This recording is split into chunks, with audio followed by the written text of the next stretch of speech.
the Amazing Women Speak podcast, inspiring and motivating every Black woman to own, honor, and execute her amazing, individually and collectively, as it was established at birth.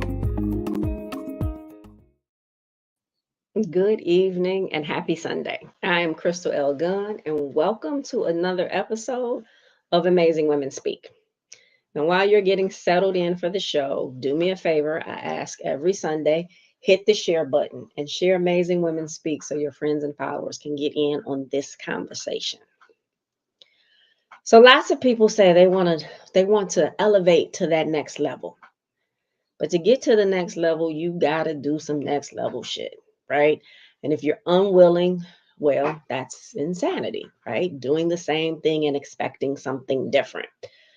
So let's just get right to it. The next level playbook.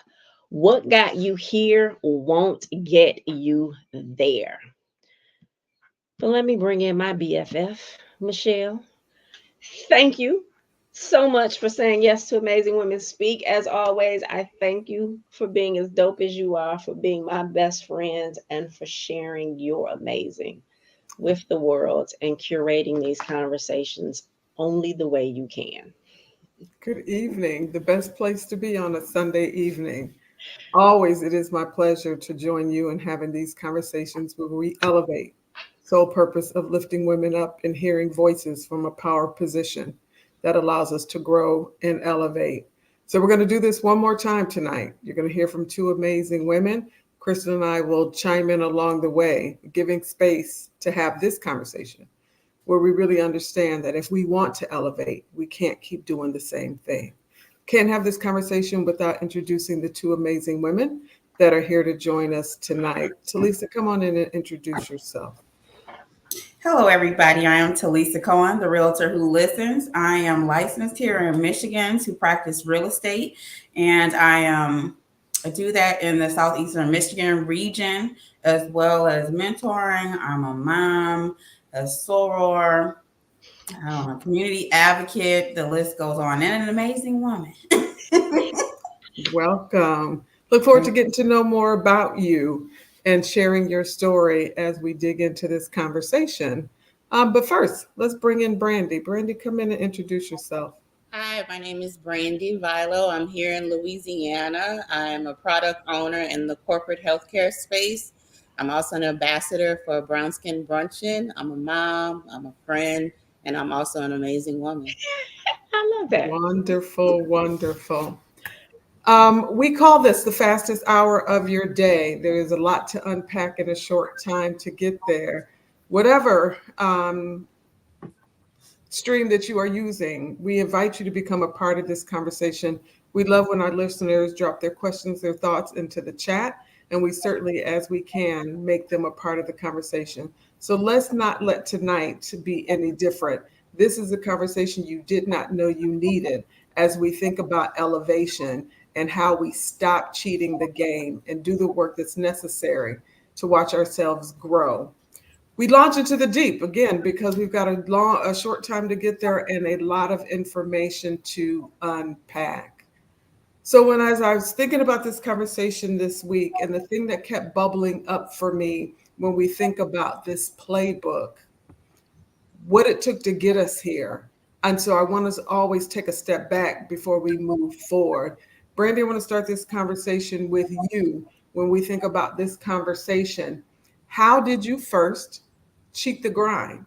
How did you think you could get over without acknowledging first that I needed my own playbook in order to get to the level that you're at now? How did I cheat it? I thought it was everyone else.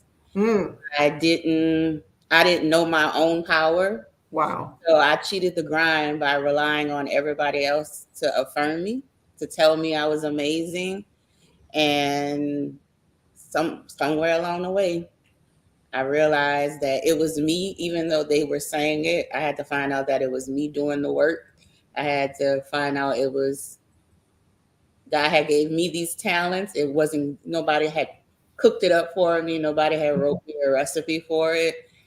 And I had to believe in my own playbook that I had to take charge of my life and realize that I was making those decisions. Nobody wasn't making them for me, if that makes sense. Oh, it absolutely does make sense. And right, and maybe cheat is a strong word, right? Because sometimes in the journey of discovering who we are, we will lean on, we will borrow from, right? So maybe I'll walk that word cheat back. But there is the artwork that needs to be done, right? Like we have to discover for ourselves what is our power, what is the gift that we bring, and how from that space do we look to elevate to the next. So, Talisa, the realtor who listens, no kidding, you do that and you do that well. Um, so talk to us a little bit again. I want to modify the word cheat, but early on in this process, before you recognized, right? Like I'm not reaching the elevation that God has called me to because of. What's the because of? So I want to piggyback off Brandy's response. That was resonated with me really because I relied for a very long time on the affirmation, other people, the validation from external sources, that being in personal relationships, and then that transcended into my professional life as well. So it wasn't until, relationships changed and died and some new relationships came and I'm seeing some of the same habits forming, if you will, that made me recognize that this journey of empowerment really is an inside job. So through reading lots of books and aligning myself with other powerful women like yourself here on the panel, I've really done, I think, some internal review to understand what is special and unique about me and how I can deliver, bring that to people and to the community and to myself, to be honest, to give myself grace. And the same things I try to give outward, like how I can do that to develop in my business. And habits, for a long time I've been on autopilot, and I think that one of the most dangerous things is when you're naturally talented or naturally gifted. Like it may take longer for us to realize that that natural ability is only going to take you so far.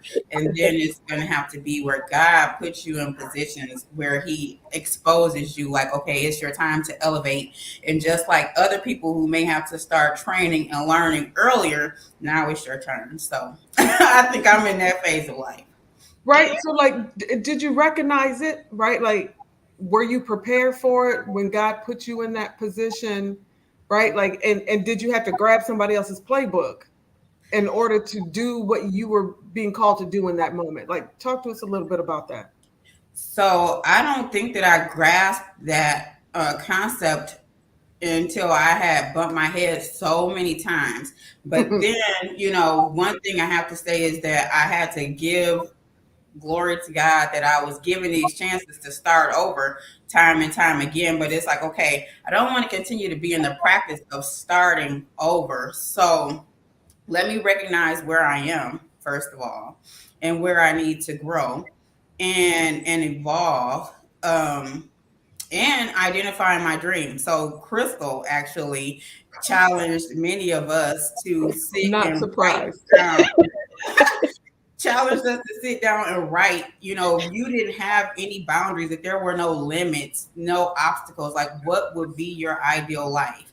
And I struggled with writing that. I really, really, really, truly did. And I'm still revising that statement time and time again. But I think in doing that, that is when I really start to lean into the fact that I didn't need to create a brand new playbook from scratch. I needed to curate one that would be unique to my gifts and talents and my aspirations, but that I could borrow from other strong, successful women and some of the habits that they implement in their lives on a daily, and then put those into practice for myself.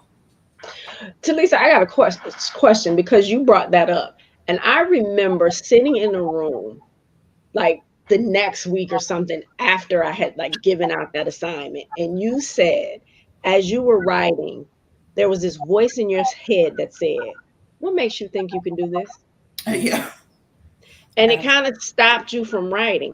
But as I watch you over the years, that voice is no longer there. How did you quiet that voice?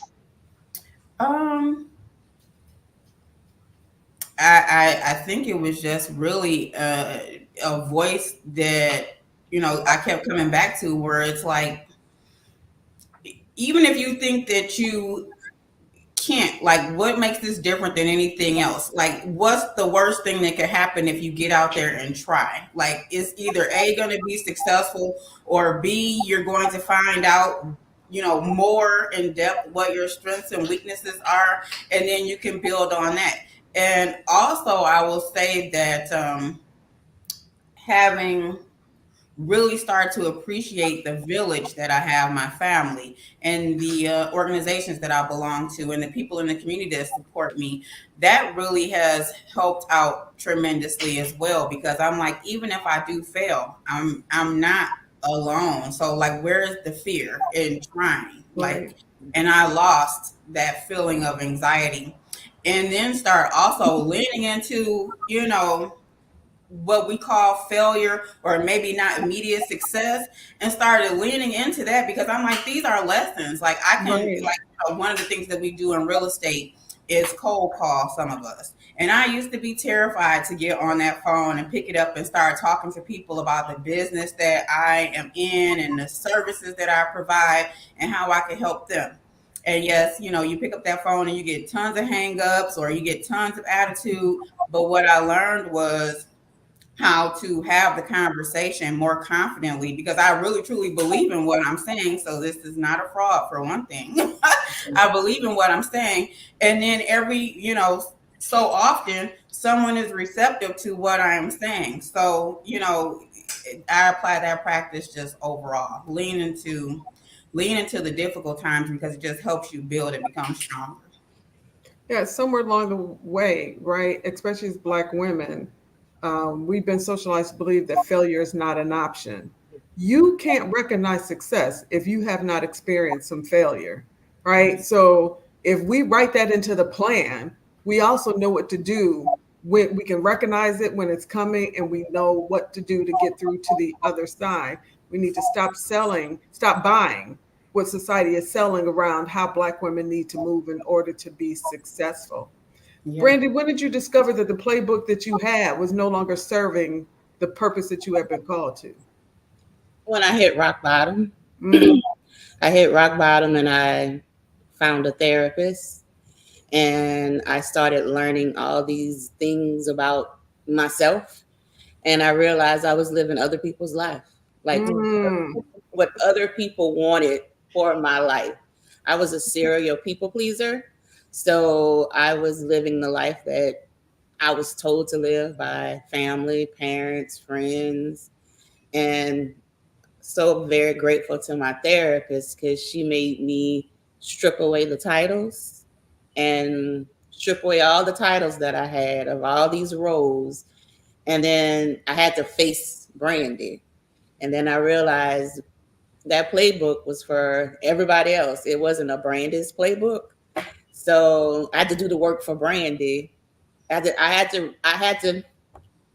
it this way. I had to get to know me right, in my 40s. I had to get to know me right. for the first time and look at me in all aspects of me. And I guess the playbook I have now, it's easier because it was written from a place of knowing myself and knowing who I am. And now I'm smiling, and I didn't realize I was just smiling. I'm smiling about it because now it makes me happy, because I feel like I'm finally in this season, at this moment, I'm finally walking into my purpose. Right, like you discovered, like this chick is dope, right? Like, I as have a hard scary as that journey is. I'm still embracing this chick is dope. Like I tell Miss Crystal all the time, and she makes me uncomfortable when she says it all the time. But I'm still learning how to embrace my dopeness. Like I used to be, I would say 2 years ago, it was like a 0%. And I think last year I got to 50. And today I'm probably at 75. So All right. it's a growing progress of embracing how dope I am and actually owning it and saying it. It's still a little scary. It still gives me like, some goosebumps, but it's getting better. Yeah, right. Like to Lisa's point, right? Like who's your tribe? Who's feeding the very best of you versus trying to rob or saying that the playbook that you've been in works? And oftentimes it's because it works because it serves somebody else and not necessarily you. Right. And what we discover when we strip down, again, a very unsettling process, right? To just really become raw and discover who you are, so that then when they try to offer you something different, you can't be shaken. Right. And so, right, like at your age, it took all of this time to get here. And certainly owning your amazing doesn't happen overnight. You have to practice and be willing to be uncomfortable saying it out loud. Like, yeah, I did that. Right? Like go from the we to the I. We've been socialized. Nope. Like it took a group effort. And not saying that this journey is one that you go alone, but there are spaces where you're leading. Right. And the thing that got accomplished because of you. Right. And how do we voice that? Right? Like we've got to rewrite these playbooks if we want elevation. And now is the time for all Black women to discover elevation. What, Talisa, is the first step that you would tell somebody struggling, trying to figure out why the book that they're in isn't working? What would you tell her? So I have started this practice of habit tracking, and I was doing it like in my head. I'm getting more into the habit of writing it down, where I am doing, like, when you are an employee of a company, you go through and you have these annual reviews.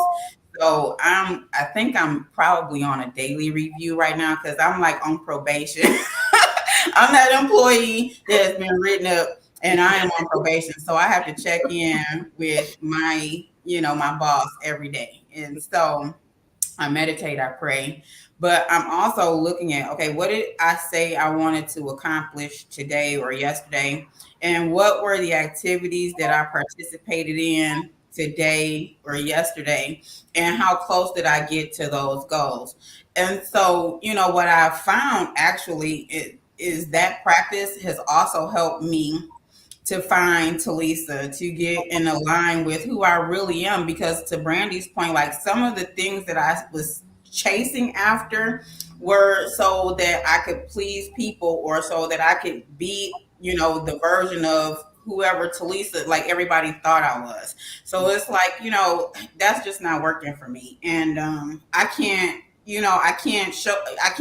keep that up. So it's like, if I want to find a rhythm that is something that I can commit to and devote myself to and stay disciplined for, like, it's got to be true and authentic to who Talisa is and what I'm trying to accomplish at this phase and stage of my life.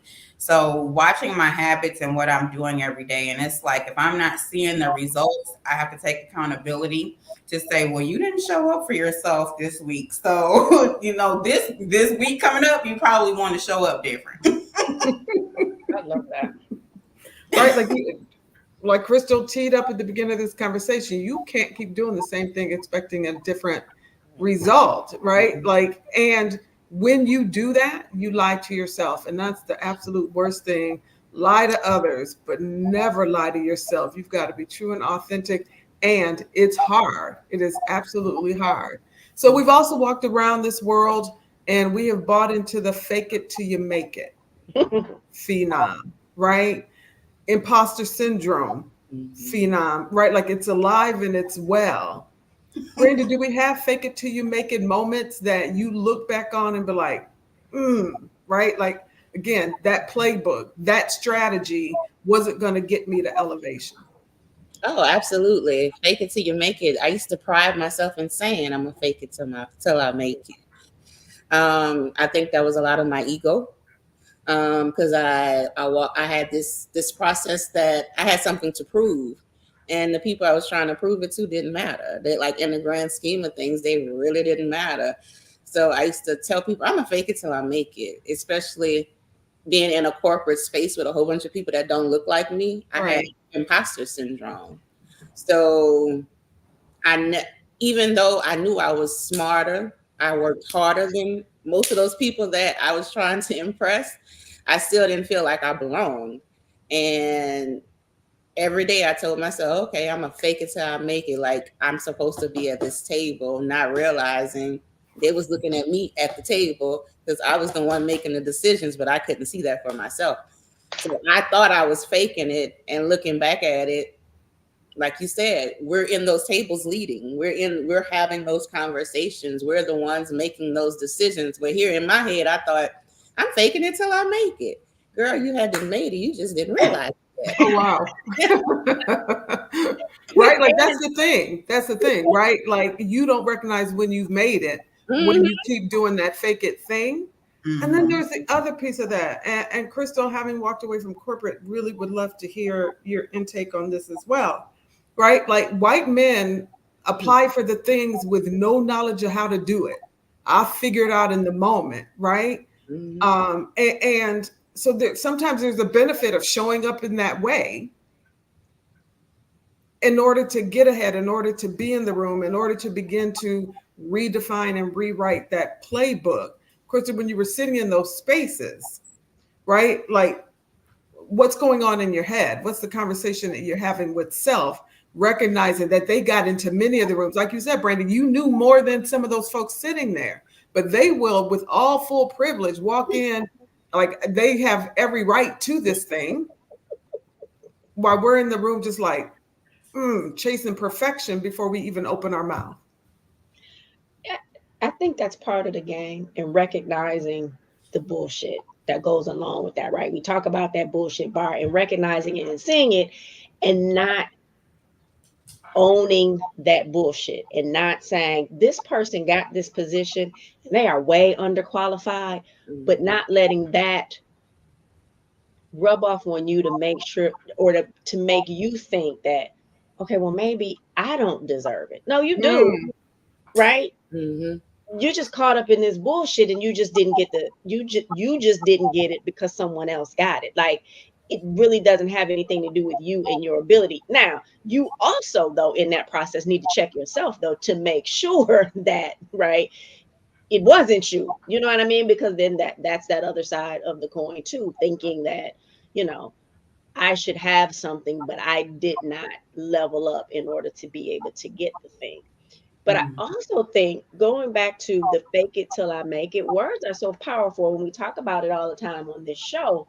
But I think if you continue to say, I'm going to fake it until I make it, you stay in a constant state of faking it. And you never really make it. And the make it isn't in the eyes of somebody else. The make it is in the eyes of yourself.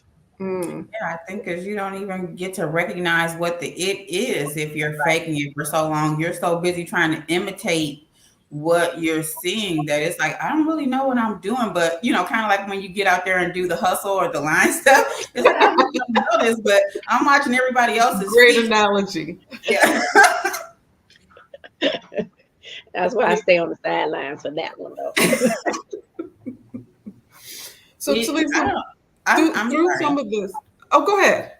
I was going to say, I know I've been talking for like quite a bit, but I just wanted to speak to this about the fake it till you make it, because like in a professional sense, I don't know that I've ever felt like I fake it till I make it, because for one, like I really am only going to speak up when I feel like I know something, or, you know, when I have that confidence that, you know, I have the information.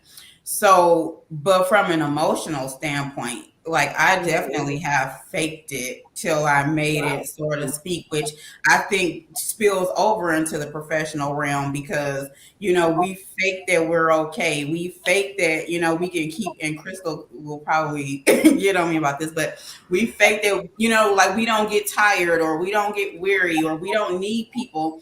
And it's like, you know, you can only have that fake for so long before you just have a complete and total breakdown. And so I know that in my own life, well, I don't think that I've faked it so much on the professional end. I've definitely done the faking, you know, the fake smile and walking into the room trying to look put together when it's like, oh my gosh, you know, before I just walked in here, I was in my car like bawling. So I think that coming to the realization that that is not healthy. Always trying to come across as like the strong, put together person really allowed me to be more vulnerable and more selective about what I was doing and who I was positioning myself around, which then helped me professionally elevate even to a higher level. Yeah, I can appreciate that. And thank you for bringing in, right, like the non-corporate part of this conversation, right? Like Brandi, I remember the fake it till I make it moments in my career, starting out because I felt like I was not being given access to rooms that I knew that I belonged in. So Mhm. what did I need to do differently to get in the room, right? Much to Crystal's point, got to make sure that when you get in the room, you're prepared and you know the things to say, right? Right. And it's a catch 22. Really, what's important and what's at the heart of this is what work am I doing to ensure that fill in the blank, right? Like that I work is so critical. So, whatever situation that you're in, right? Like I've empowered myself to not walk in the room and do the fake smile. If it's not in me, you just can't get it today, right? Like I've acknowledged that. I've acknowledged that there's been imposter syndromes. Sometimes I got in those rooms and I was like, wait, what? Right? And started doing that questioning. And I always knew that I needed to go back and do the I work. And to at least I can appreciate, not just in my mind, I got to write that thing down, right? Mm-hmm. Like I got to make sure that I'm creating, that I got something to pull back on the weary days. Let me flip to chapter 7 of this thing, right? And ensure that there's elevation happening in all of the things that I'm doing. Mm-hmm. Brandi, what would you tell your younger self? Ooh, that's a good one. What would I tell younger Brandi? Mm, humble is not, you don't have to be humble. You like, I learned this word humbleness, and Miss Crystal laughing. Um, and it's been implanted in my whole being from a child to be humble. And I had a session with Miss Crystal, and we looked up the word, and she told me what God said about being humble. I don't have to be humble to Him. Whoa. I've lived my life being humble, afraid to. I, was, I would tell you, I'm going down a rabbit hole, but I would tell younger Brandi, don't dim your light for anyone. Humble isn't being humble. You don't have to live your life being humble. You can shine Right. bright regardless, whatever room you're in, and those who are supposed to be in your life are not going to ask you to dim it. And those who won't, you'll recognize them because they'll be trying to humble you. Right. Yeah, we did an episode That's where on I was going. Go ahead, Crystal. The bullshit of being humble, and as in all our episodes, Michele comes in with the first question or the first statement, and she said she went to the Bible and looked that thing up, and she dropped it. And this was a couple years ago. This was like in season 1, and ever since then, I cringe when someone says they're just being humble, and it's only us.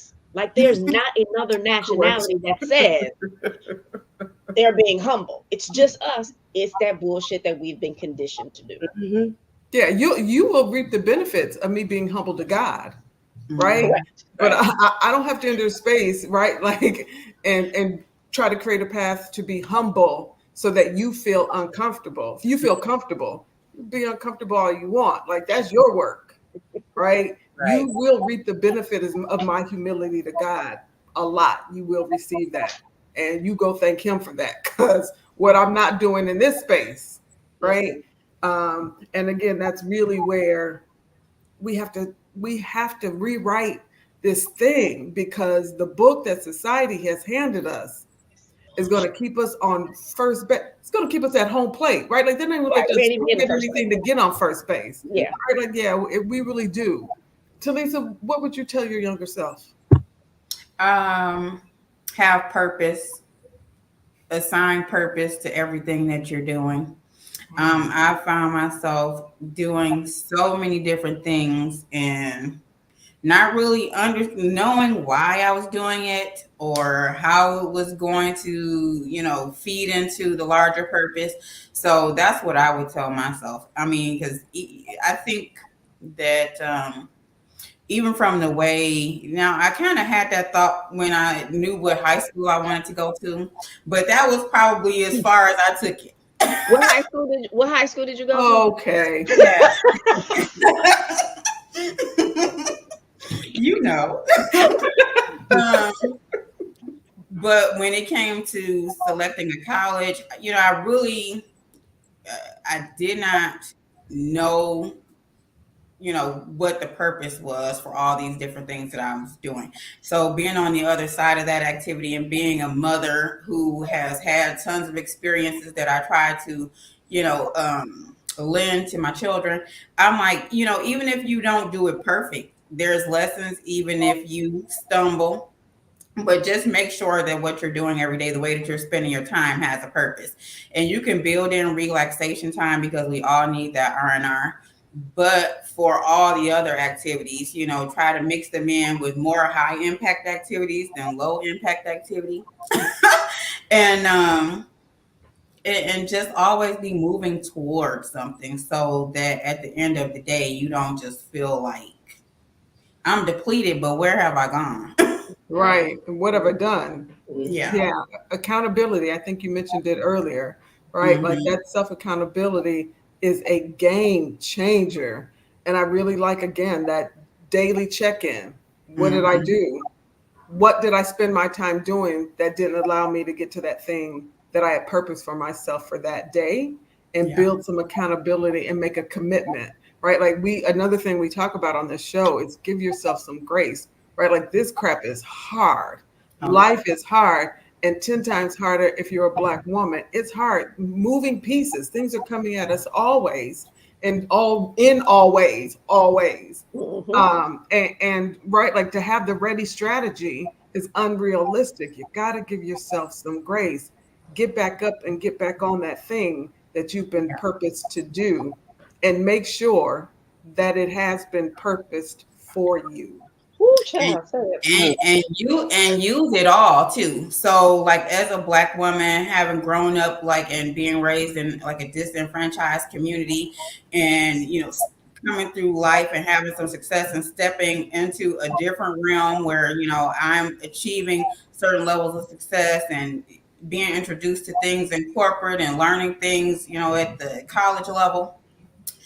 So as I'm learning, one of the things that I have also realized is that the what I would maybe and other people might define as mistakes or hardships that I've experienced, those are all things that I think make me impactful in what I do today, because I understand the importance of financial literacy. And that's why it's like I chase the education and the opportunities, and connecting with people like Crystal and yourself, because then I can understand how to have a conversation and maybe help somebody understand the importance of those types of things earlier on. And we all know the impact of like compounding in time. The Right. earlier you learn it, the better. So I just kind of use all of this stuff that's in my arsenal to try to not be corny, but leave this space better than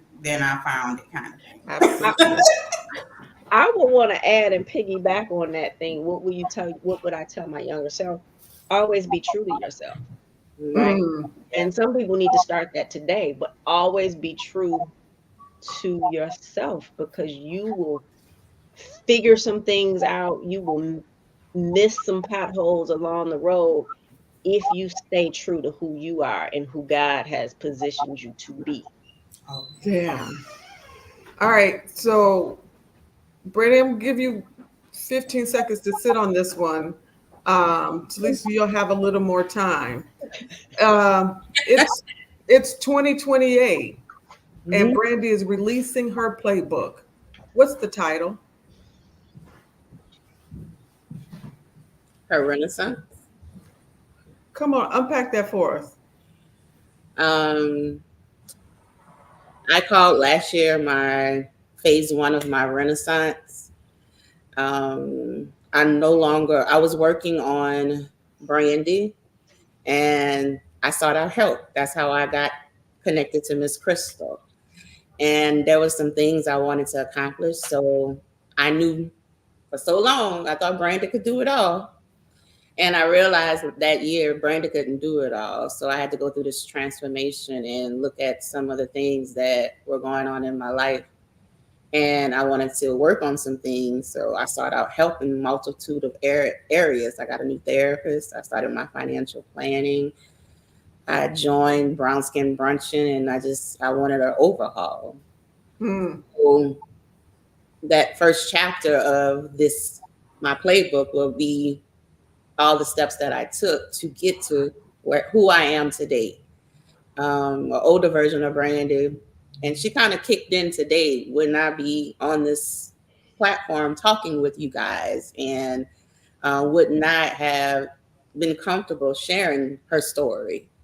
So 2028 would talk about how she overcame, how she got more comfortable with telling her story. To Lisa's point, sharing my mistakes, because those weren't always easy, because I had a fear of failure. And it was tell how I persevered. It would be my truth. I love that. I love that. Talisa, what's the title of that playbook? Say it, plan it, do it. So, it's really easy to be, to say things and to be a talker. But it's just as easy to be a doer, and I think that doing has been something that has been intimidating for some time for me. But it really is just like, don't take it all on at one, all in one chunk, because all of this stuff is, foundational. You build on it and you take it step by step. So that's where the plan comes in. And the doing is just executing the plan step by step by step. So, I don't charge myself with perfection anymore. I don't charge myself with having to do it all at one time anymore. So I think that would be the title of my book. Say it, plan it, do it. I love that. Go ahead, Brandi. I was going to ask Talisa, was it hard to release your perfectionist spirit? Was that something that was hard to do or a struggle? Yeah, until I was going to say up until recently, because at the end of the day, I had to admit to myself that the perfection was bullshit. Like we talked about bullshit part. 100%. Needing to do it perfectly was really just me giving myself an excuse not to even start, or to drag my feet at doing something, or not to be bold and out front with it, to just, kind of shriek and stay in the background. Perfection isn't real. Right. It's a dominant culture value, right? Like it really is. And it will freeze you. The only perfect thing that man can do is the thing that they did yesterday, right? Like it's impossible to achieve perfection. It's the bullshit bar. They keep moving it. Every time you think you would be close to what that thing is. And that's why it really is important to think about what's your purpose, what's your assignment, what has God called you to do. Now go get qualified. He will qualify you. Now go work on those qualifications so that you would be ready.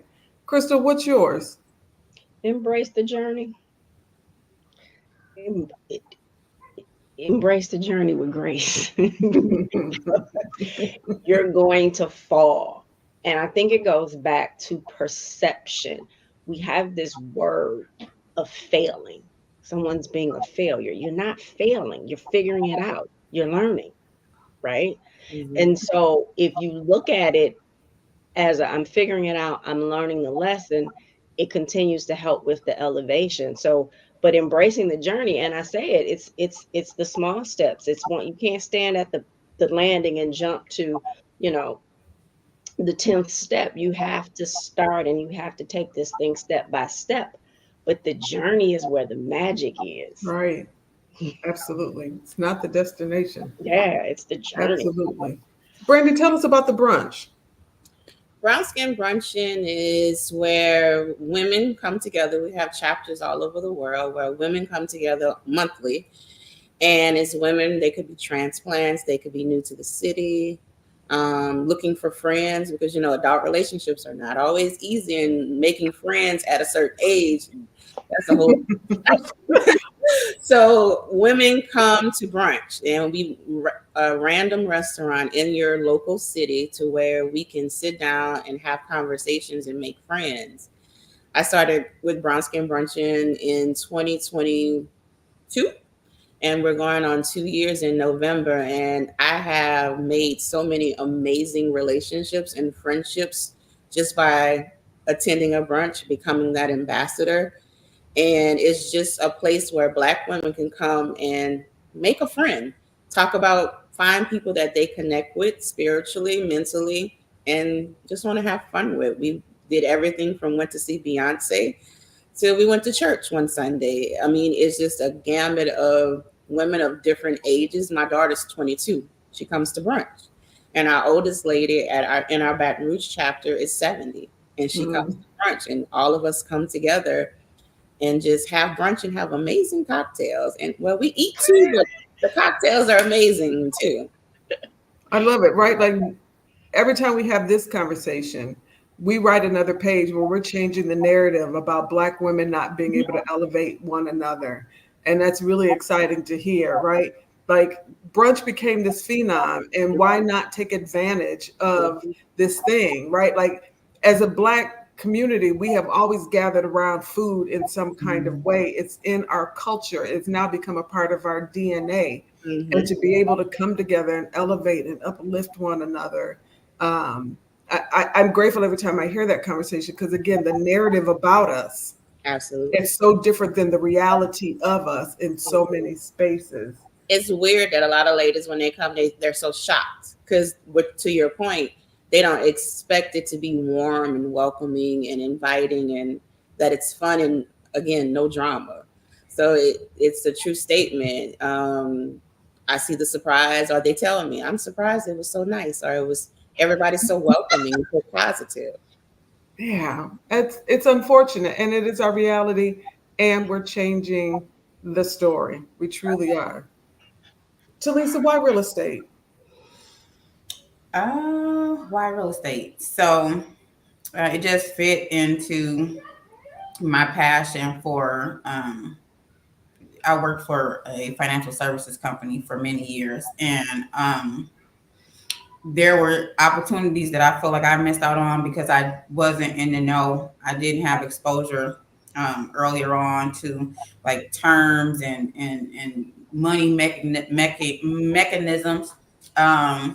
And so as I started to grow and learn more about business and finance through joint organizations, also, my degrees in business administration, and I majored in finance.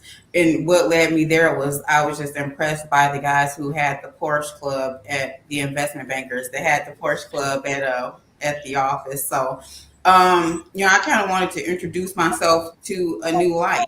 Open up a different avenue for myself. So started to learn, but I couldn't help but realize that as they were targeting and trying to look for different customer base and generating different business when the economy was going through its ebbs and flows, they really weren't targeting people like myself. And I'm like we work and we have money, and disposable money that we spend on things like clothes and jewelry and stuff like this. So I think that if the information was put in a way that we could consume it and understood that it also applies to us, that we would shift that money and start putting it in other places. And so then after, my time there, another one of my friends and colleagues said, I think you should get into real estate. I think you will be great at it. So I'm like, well, I'll go to class, because I'm an avid student. Like, I'm a lifetime student. I love to learn. So I'm like, I'll just go to class and, maybe I'll get my license. But I wasn't totally committed to the idea of being a realtor. I really just wanted to kind of learn about real estate. But then as I started to spend time in this space. I'm like, most of the millionaires and billionaires or successful people in our society have real estate in their portfolio. So then it really became something that I took very seriously, and always wanting to be that person that is serving in my community. I'm like, this is the way I do it, at least for now. That's great. That is great. So, Brandi, tell us about your 9 to 5. Oh, so I'm a product owner, and what that means is I help healthcare companies launch new software. Right now, we're currently working on Louisiana Medicaid, the Medicaid system, Oh, and so I'm the person on the IT side that helps the customer, which is our Louisiana Department of Health, launch their new Medicaid system and bring it into fruition so that the end users, being the citizens of Louisiana on Medicaid, can utilize this new system and all its features, and also our doctors in the Louisiana market. oh yeah, we need to have a conversation offline, right? Like in the work that I do as a chief equity officer is around systems, right? Like I work for a research and development company, and we're the juvenile justice child welfare space. And how does the end user, primarily Black and Brown folks, get access to system, or have a different experience with systems? Mm-hmm. Because we know systems as they're currently designed aren't designed for us, right? Yeah. So yeah, I would love to have a conversation with you offline about the work that you do more personally. We need to change for our people. Because there's not a lot of me in the rooms when we're having those discussions. Right? Yeah. Yeah. So, Talisa, fastest hour of the day. We've been getting to wrap this up, right? And I can really appreciate and attest to you saying that you're the realtor who listens. Anybody listening, if you are in the Metro Detroit area, in the state of Michigan, and in need of a realtor, she is the person who will listen and educate you as well. She helped my daughter find her first home as she relocated back to Michigan. And that niche about the realtor who listens, why were you called to that? Like, what was that now makes you different, right? Because this experience can be very bulldozing, because the average person does not know and doesn't know how much information they need to get in order to be successful. Why was that the space that you really wanted to do? So that was important to me because I was leaning on my own experience when I purchased my first home. Now, even many years later, I'm like, what was I doing? I think we may have just gone and drove and looked at a couple places, and then like I signed some documents, and here it is, I own this home. And I'm not trying to disparage my realtor, but I really did not feel educated in the process. Right. And while I think that by the grace of God, I selected a house that was in my budget. And I knew like this wasn't even something that I was educated on, but when I was shopping, I knew that I had a limited reserve. So it just so happened that I had to be like, I also need some money from the seller to make this thing happen. And so, he wrote it in the contract because I'm like, ask them if they can give me this much money. So he wrote it in the contract, and I was able to close my home. And long story short, it turned out, like I said, by the grace of God, that these were decisions that were good. I bought a home that was in my budget. I was able to come in and do some work to force some equity. I purchased at a time where, even though the market crashed shortly thereafter, my whole thing was long-term investment. So I stayed in my home, and I've seen the community that I live in continue to develop and evolve. So I've also seen a great amount of equity in owning this home for a long period of time. But I feel like all of those things kind of just were happenstance, where the way that I approach real estate is really to help people understand, like, I know you came to me and you say you want to buy a house, or, for people who come to me and ask, can you help me find a rental? We have the conversation around, well, have you considered ownership? And here are some of the benefits of owning a home versus buying. Here are some of the ways that you need to position yourself and how you want to approach your financial profile so that it makes you a viable person to purchase. And then let's also think about this long term. So the home that you purchase today is not necessarily just the home that your family is going to live in forever. It could be something that's temporary, but it gives you leverage.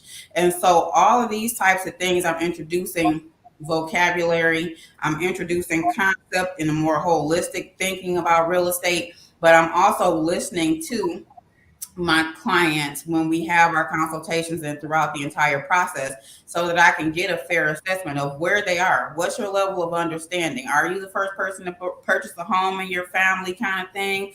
Or, are you an experienced investor? And we have conversations that are curated specifically for, each of their needs. And I think that that's why we have been able to accomplish some, and I'm saying they, and I know one of you spoke said, lose the we and say I.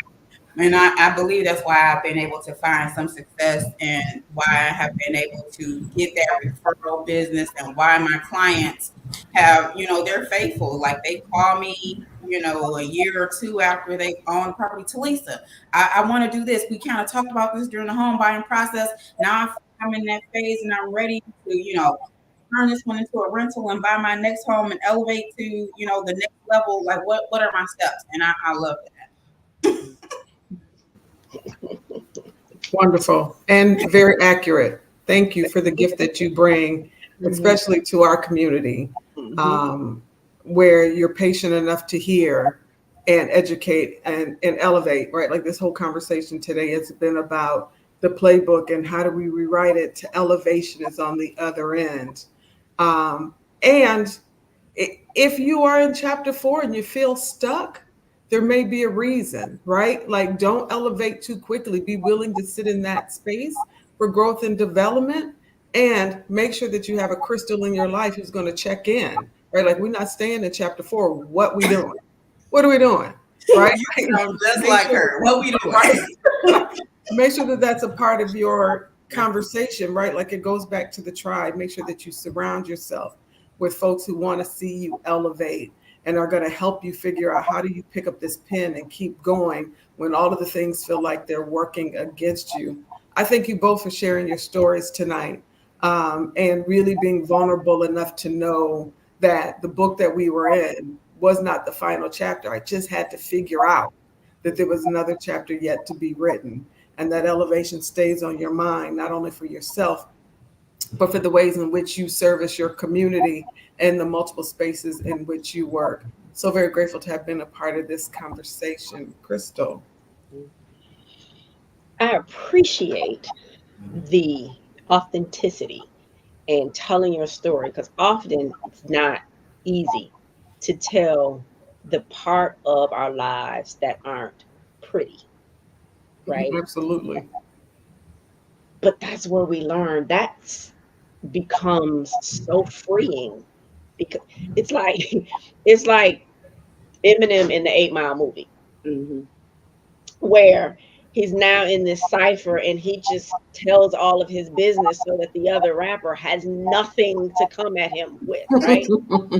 It's so freeing to be in that space. And we've again been conditioned to it stays in this house, happens in this house. But when it stays in this house, we never get to heal. We don't get to elevate. So I thank you both for being as open and honest about your stories that you have been.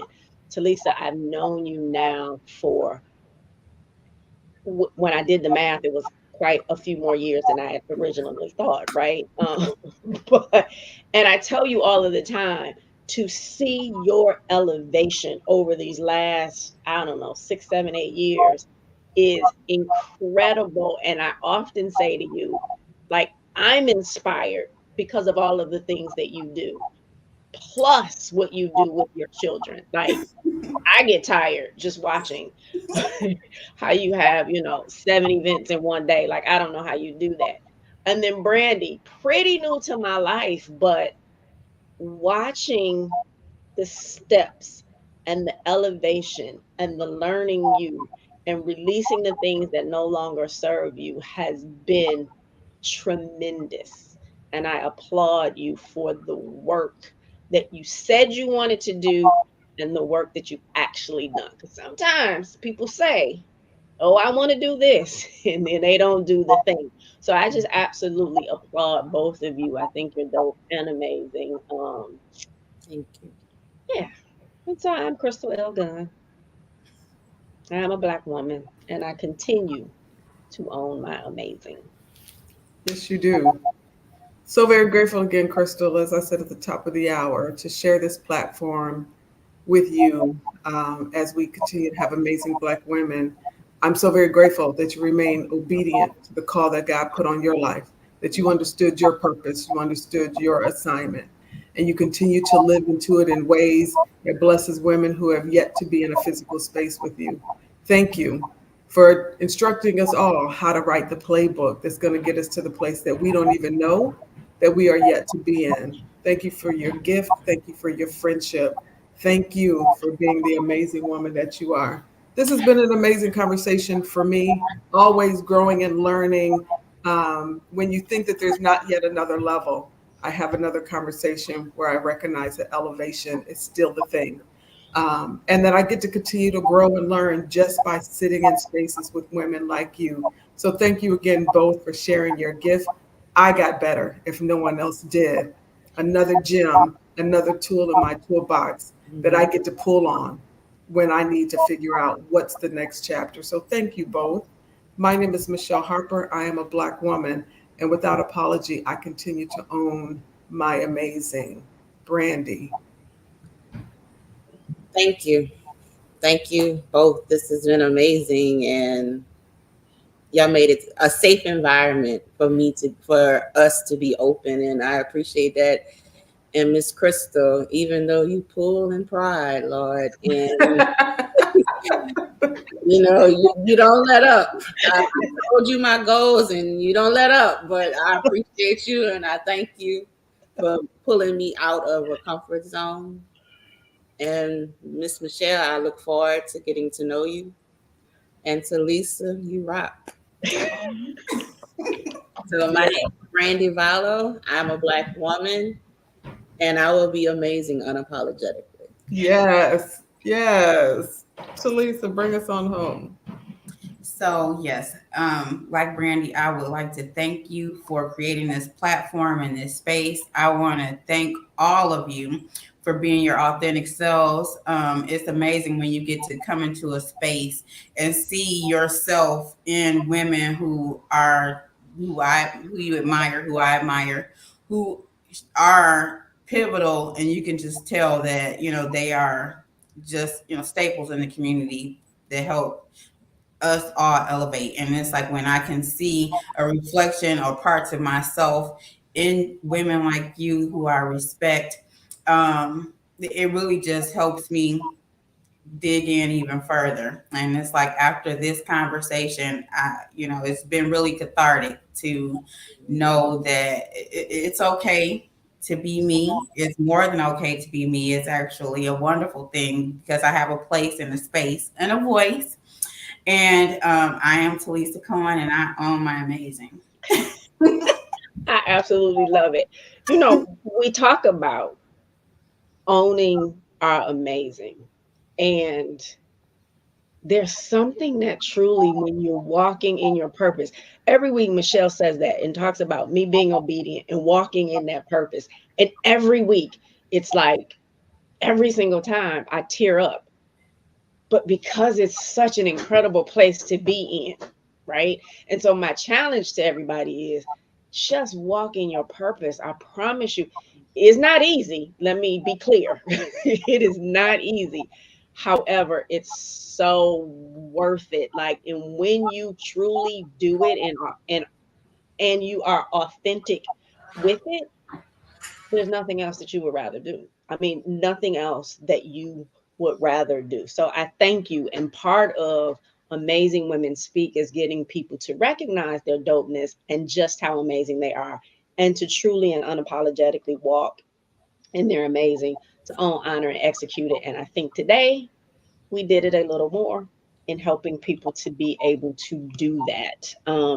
So thank you all for joining us this evening. Thank you to those who tune in each and every week. We absolutely love you. Father's Day is next Sunday, so we will not be here, but we will be here the following Sunday.